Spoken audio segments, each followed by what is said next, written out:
Olá, meu nome é Erickson Alves e faço parte do grupo 3, junto do Iago Batista e do Celso Barcelo. Para esse trabalho, foi realizado o modelo dinâmico do manipulador de 2 elos disponibilizado no Moodle para a realização das 3 tarefas. No roteiro aqui a gente tem que a realização de ao menos 3 tarefas, alterar as dimensões e massa do manipulador, propor ao menos uma tarefa envolvendo o segmento de uma trajetória linear no espaço cartesiano, demonstrar os impactos de simplificar a parte da dinâmica do manipulador e demonstrar as limitações de potência atuadoras. Então a gente montou um roteiro que só para dividir essas tarefas será apresentado agora. Depois iniciaremos as simulações. A gente tem aqui as 3 tarefas escolhidas foram o movimento circular, o movimento de uma lemniscata e o segmento de uma trajetória linear parametrizada. As dimensões aqui, para o movimento da lemniscata e da trajetória linear, nós mantivemos igual ao que veio os valores que já vieram. E o movimento circular foi alterado, cumprindo o primeiro objetivo. A tarefa proposta de propor ao menos uma tarefa envolvendo o segmento de uma trajetória linear foi cumprida na terceira tarefa de segmento de trajetória linear parametrizada.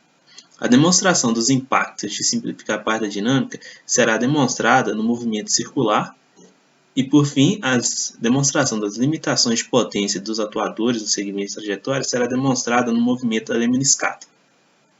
Então, agora iniciaremos as simulações. Agora irei falar primeiro sobre o movimento circular.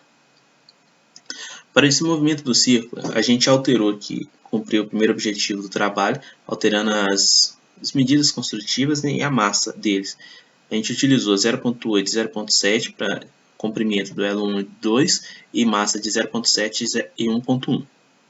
Aqui está a medida original. A gravidade foi mantida a mesma. Aqui a gente não alterou nada nesse trecho de código. A próxima parte que a gente alterou foi aqui na hora de colocar o movimento que a gente deseja. O raio do círculo vai ser 3. A gente utilizou um período de 20. Né? Eu tive que realizar um deslocamento aqui devido à singularidade, devido ao tamanho do braço. E aí a gente, com essas mudanças, a gente teve que fazer uma alteração aqui no KP e no KD. Uma aqui multiplicando por 9 e outra por uma base e meia. Os valores padrões que veio, que foram 15 e 12, respectivamente. Além disso, eu tive que alterar o valor do torque dele, por causa da junta dos motores rotacionais. Colocando aqui para variar de menos 20 até 20. Então, simulando aqui.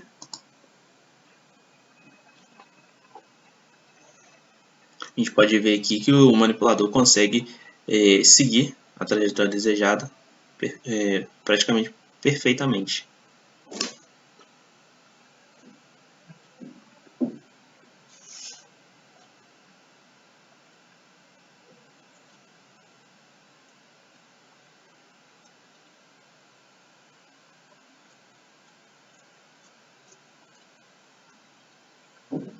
Uma outra parte que foi pedida no trabalho foi para demonstrar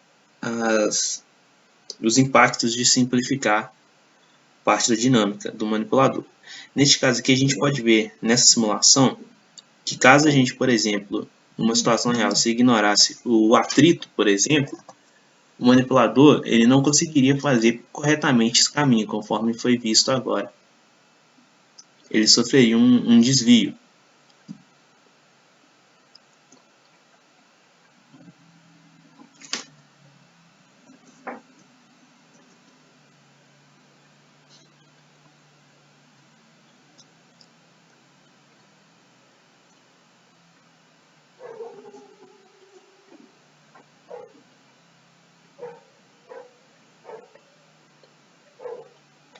Ou, por exemplo, se caso fôssemos ignorar o efeito da gravidade, por exemplo, dependendo da situação, pode-se ver que o braço teria um erro maior ainda em relação ao objetivo.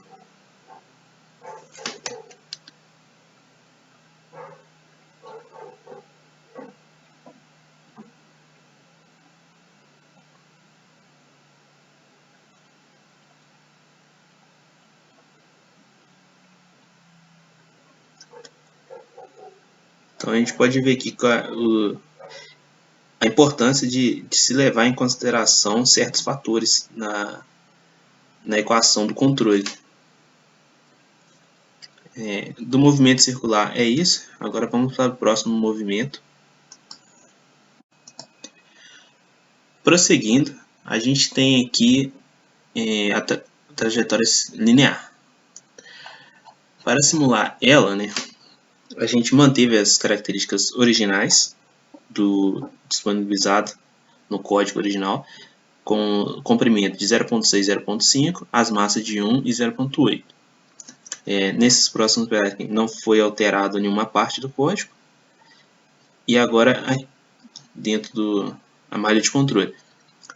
Para realizar esse movimento da trajetória linear, a gente definiu um x0 e um y0 como ponto 1 para os dois e definiu uma posição final para a nossa simulação, sendo, por exemplo, menos 0.5 e 0.5 para o y. Aí aqui a função que vai executar o movimento seria esse aqui. O período, né? Esse t aqui seria o período o tempo da simulação.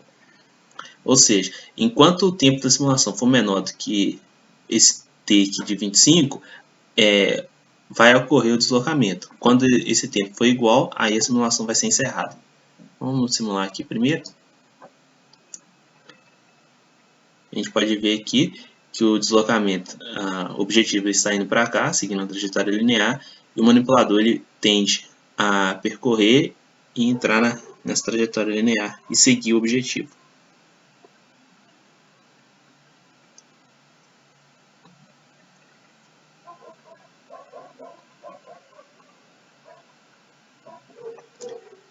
Outras situações também que a gente pode executar aqui, por exemplo, a gente alterar a posição final dele.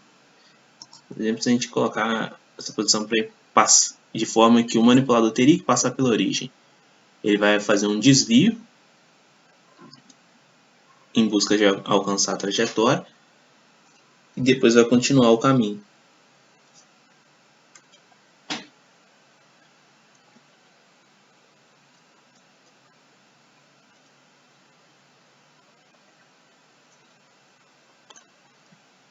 Ou, por exemplo, se a gente... mais uma outra posição diferente.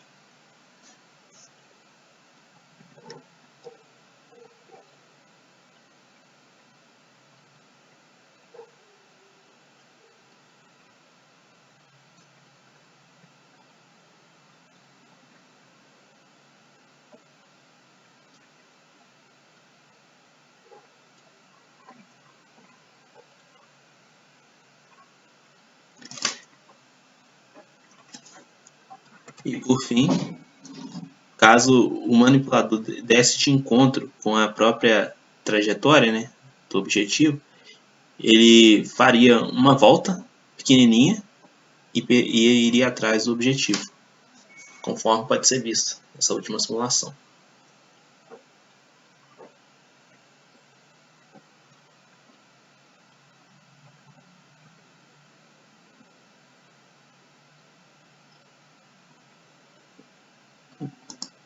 Bem, dando continuidade à nossa simulação, eu sou o Celso Barcelos e eu faço parte do grupo 3, que ainda é composto pelo Erickson e pelo Iago. E eu fiquei a cargo de realizar o movimento da trajetória da Lame-Scott. E para tanto, seguindo o roteiro, eu devo apresentar uma solução, mas na verdade eu vou estar apresentando duas soluções que demonstrem as limitações de potência dos atuadores referente ao segmento de trajetória em alta velocidade e aceleração. Então, voltando ao código, vale mencionar que eu estou utilizando os parâmetros originais do código. Neste caso, o link 1 ele corresponde a 60 centímetros, o link 2 50. A massa do link 1 equivale a 1 kg, a massa do link 2 a 800 gramas e a gravidade padronizada em 9,8 metros por segundo ao quadrado.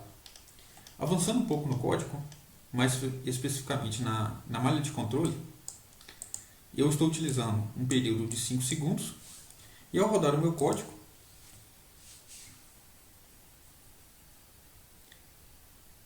podemos observar que o meu manipulador ele não consegue acompanhar a minha trajetória desejada.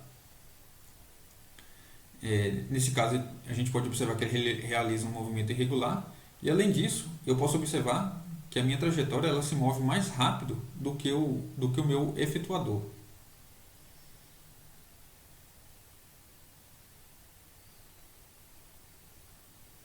Ok, decorridos os 30 segundos de simulação, o movimento final do nosso efetuador ele consiste de um movimento irregular, algo indesejado na prática.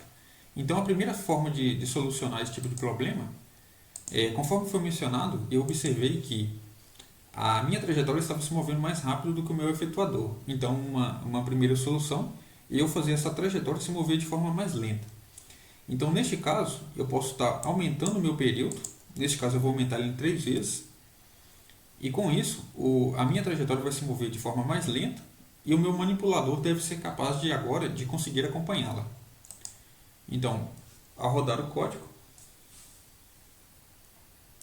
conforme foi mencionado, a minha trajetória se move de forma mais lenta, conforme a gente pode observar. E dessa vez agora, o meu manipulador tem capacidade de acompanhar a minha trajetória.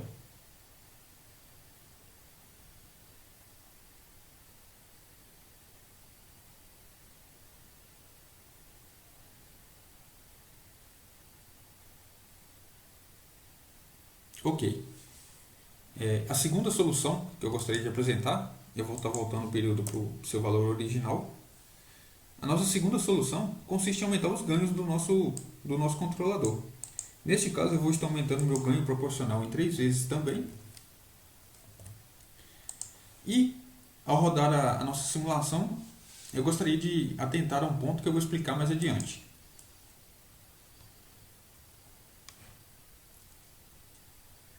Mesmo com o nosso ganho tendo sido aumentado em 3 vezes, o meu manipulador ainda não tem capacidade de acompanhar a nossa trajetória. Ele ainda continua realizando um movimento também totalmente irregular.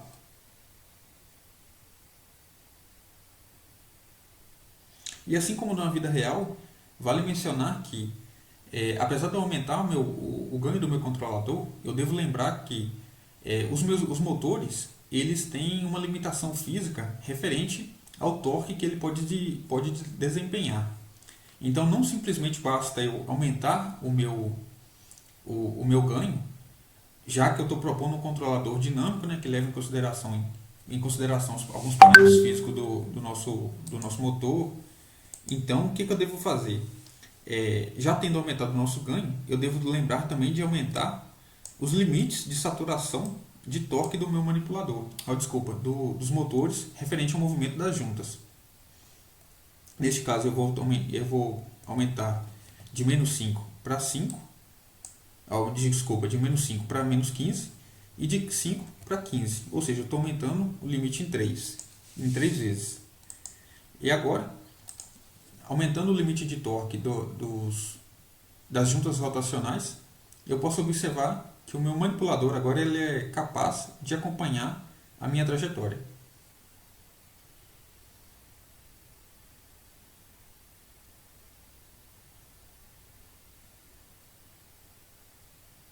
Com isso, nessa simulação a gente foi capaz de observar que o ajuste de potência ele é muito importante para fazer o manipulador ter capacidade de estar na mesma velocidade da trajetória ou do ponto desejado.